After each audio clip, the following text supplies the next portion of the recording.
हर कहानी की एक शुरुआत होती है, लेकिन ये कहानी अंत से शुरू होती है। वो पल जब तीनों लोकों के स्वामी श्री कृष्ण ने एक साधारण शिकारी के बाण को अपनी लीला का अंत चुना। दुनिया ने इसे अंत समझा, पर असली रहस्य तो यहीं से शुरू हुआ।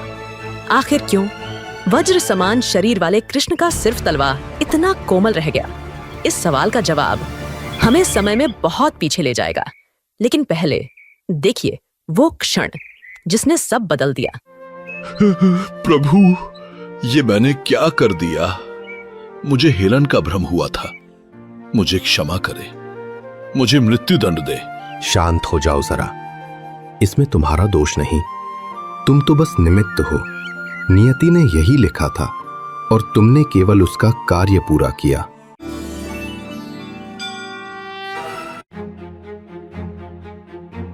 महाराज की जय हो, द्वारकाधीश की जय हो। क्या हुआ? इतने भयभीत क्यों हो? द्वारका में सब कुशल तो है?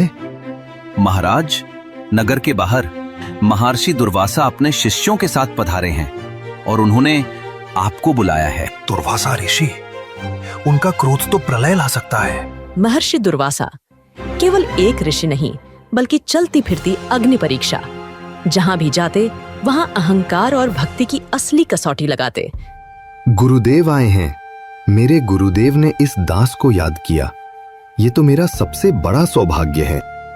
देखिए ये दृश्य, ब्रह्मांड का स्वामी राजा होते हुए भी सब पद, सब अहंकार छोड़कर केवल शिष्य बन गया।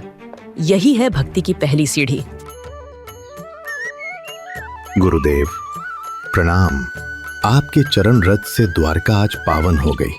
कृपया अंदर पधारें, हमें सेवा का अवसर दीजिए। प्रसन्न रहो कृष्ण, हम तुम्हारी नगरी में चलेंगे, लेकिन मेरी एक शर्त है। शर्त नहीं गुरुदेव, आज्ञा दीजिए। आपका हर वचन मेरे लिए धर्म है। मैं जिस रथ पर बैठकर द्वारका में प्रवेश करूंगा, उसे घोड़े या बैल नहीं खींचेंगे।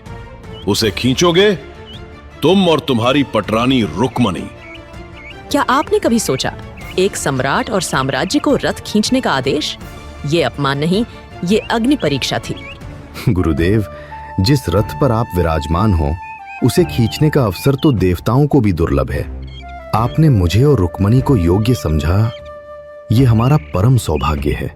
आप विश्राम करें, मैं अभी रुक्मणी को लेकर आता हूं। नाथ, आप ऐसे व्याकुल क्यों हैं? सब कुशल तो हैं? देवी, आज सौभाग्य हमारे द्वार पर आया है। महर्षि दुर्वासा पधारे हैं। उन्होंने सेवा का अवसर दिया है, पर एक अनोखी इच्छा के साथ। ये पल निर्णायक था। द्वारका की साम्राज्ञी या एक भक्त की सहधर्मिणी। स्वामी, पति का गुरु पिता तुल्य होता है। पिता को रथ पर बिठाकर ले जाना अपमान नहीं, सम्मान है। मैं तैयार हूँ। तुम सब भी आओ। सोचिए, राजा और रानी जिनके चरण कभी मखमल पर पड़ते थे, आज वही तपती धरती और कांटों से भरे रास्ते पर नंगे पांव खींच रहे हैं रथ। ये अपमान नहीं, भक्ति की चरम परीक्षा थी।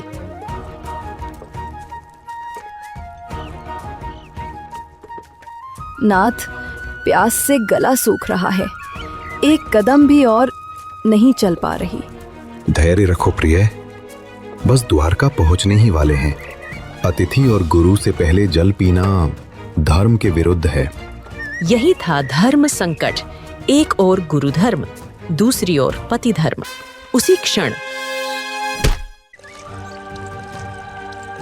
लो प्रिय, गंगा का जल स्वयं आ गया है।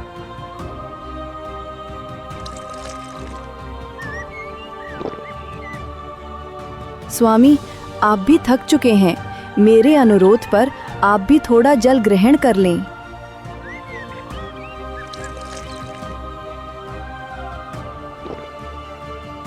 दृष्ट कृष्ण, अतिथि को प्यासा छोड़कर तुमने स्वयं अपनी प्यास बुझा ली। यह कैसा अतिथि धर्म है? यह गुरु का घोर अपमान है। और यहीं से शुरू हुआ श्राप का तूफान, जिसने कृष्ण और रुक्मणी दोनों की नियति बदल दी। जिसे लोग श्राप मानते थे, वही श्री कृष्ण के लिए वरदान बनने वाला था। अगर अभी तक इस दिव्य प्रसंग ने आपको योगेश्वर श्री कृष्ण की एक और अनसुनी लीला से परिचित कराया, तो अभी लाइक बटन दबाइए और वीडियो को पॉज करके कमेंट में लिखिए जय श्री कृष्ण, क्योंकि आगे है एक और ऐसा रहस्य जो पूरी कहानी की दिशा बदल देगा। सोने चांदी के थालों में 56 तरह के व्यंजन परोसे जाते हैं। ये सब राजसी आडंबर है कृष्ण। हम तपस्वी हैं, हमें ये व्यर्थ भोग नहीं चाहिए। क्षमा करें गुरुदेव, कृपया आज्ञा दें, आपके लिए क्या बनवाया जाए? बस शुद्ध गाय के दूध से बनी खीर। सुगंधित खीर बनाई जाती है।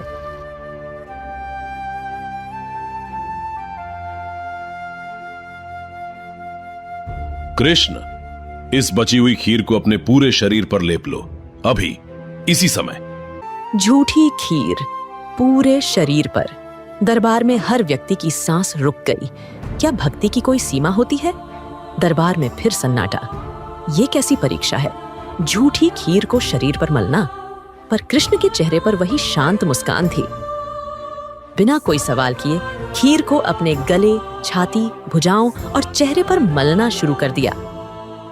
गुरुदेव, आपके प्रसाद से मेरा तन धन्य हुआ, पर एक विनती है।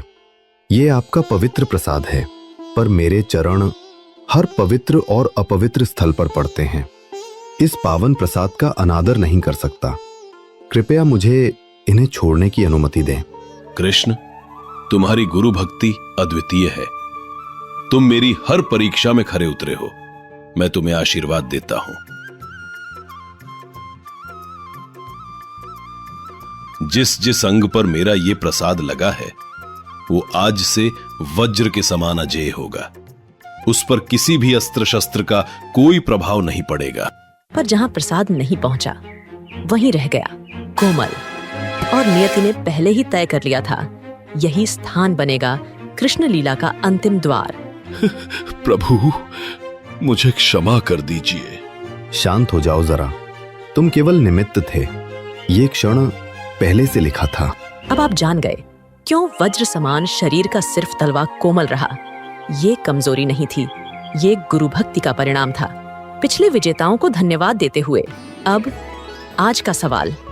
महर्षि दुर्वासा ने कृष्ण से अपने शरीर पर क्या लगाने को कहा था? ए, चंदन। बी, भस्म। सी, खीर। डी, हल्दी। अपना उत्तर अभी कमेंट में लिखिए। कृष्ण की लीला ने हमें बताया, सच्ची भक्ति वही है जहां श्राप भी वरदान बन जाता है। और यही रहस्य भक्त को ईश्वर के समान बना देता है। और ऐसी ही भक्ति गाथाओं के लिए चैनल को सब्सक्राइब करना मत भूलिए।